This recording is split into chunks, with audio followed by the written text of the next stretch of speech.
Namaste. Today we are going to see the life of a man and his mission. The man is Martin Luther King Jr., and his mission is the mission that changed the fate of the Negroes. This small video is inspired from a text written by Chinua Achebe, a Nigerian writer. We are going to look at the contribution of Martin Luther King from the eyes of an African, Chinua Achebe.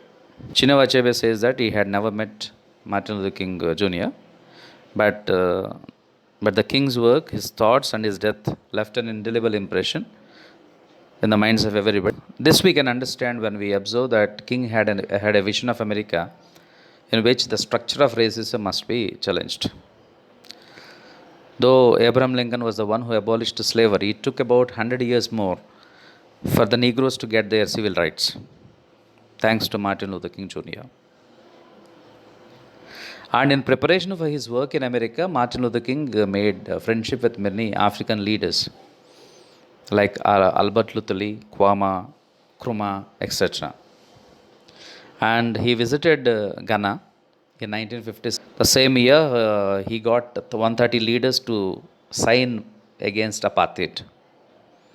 Apartheid, as you remember, is the racial segregation of the whites and the Negroes in the African continent. And in 1962, along with Albert Luthuli, he has also sponsored an appeal for action against apartheid. So before he did his work in America, Martin Luther King did the background work. African Americans suffer from what we call as the African conundrum. And what is African conundrum?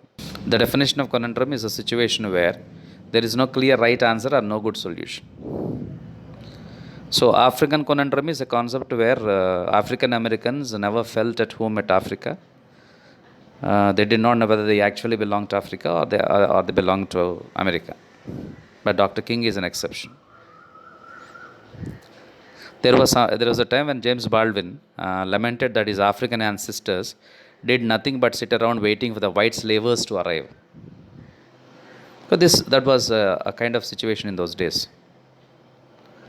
And Achebe mentions a TV show where a professor of history said that it was Africans themselves who captured their own people and sold them to the whites on the coast.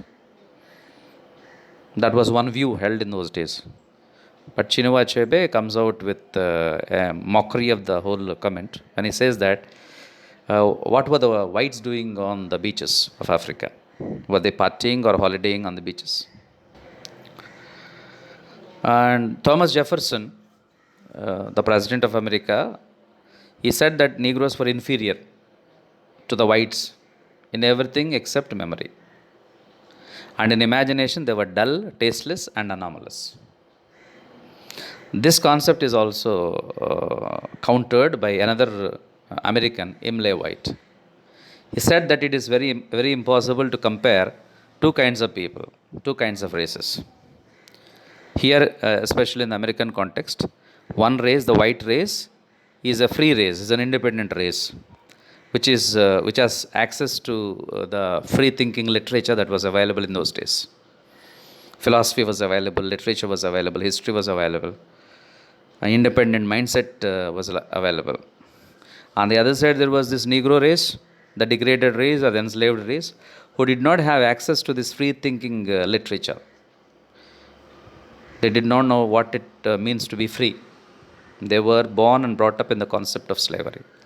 So it's very difficult to compare the whites and the Negroes, two opposite reactions. So it is in this context that Martin Luther King becomes or plays a great role in the American situation, especially with regard to the Negroes. Even before Martin Luther King reached 39, if you remember, history tells us that he was assassinated at the age of 39. He got over the African connection. So he did not miss his roots. Science tells us that nobody should forget their roots. And Martin Luther King never forgot his roots. He was a free thinker. He was an activist who grew and meditated on his mission and matured into action inspired by Mahatma Gandhi. That's what Martin Luther King always specified. He was inspired by Mahatma Gandhi. But Chinua Achebe has got a different opinion to that. Martin Luther King got maturity before the age of 39 when he died. So many years before he died, he was mature enough to understand that slavery is not the order of the day, and something must be done to completely eradicate slavery and get civil rights for the Negroes in America. Whereas Mahatma Gandhi did not even return to India at the age of 39. So, what he means to say is Gandhi blossomed as a leader a lot later than Martin Luther King Jr. did. For example, Chinua Achebe mentions about Bantu Dictum. So, Omantungu Muntum Kabantu, which when translated means a human is human because of other humans. There is also Igbo culture, which has got a proverb, Onigionian Arigion Veya, which means he who will hold another down in the mud must stay in the mud to keep him down. I think these things are crystal clear. You cannot stay away from the mud and keep somebody else in the mud. If you put somebody else down, you are also down.